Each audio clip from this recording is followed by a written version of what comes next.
Sige. Ano, ginamitan pag-unahan ko na ako yung... Namanya ka pa? Kapaganda.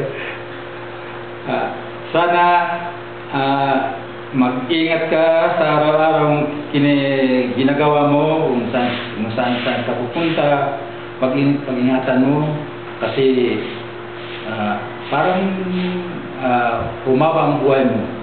At saka kailangan masaya ka sa araw na ito, kasi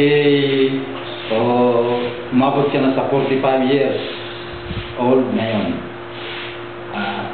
Saka yung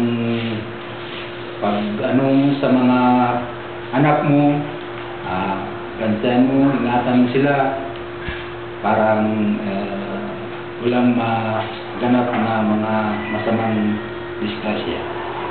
Saka ang importante, understanding ka sa asawa mo para walang trouble sa pamilya mo. Yun lang.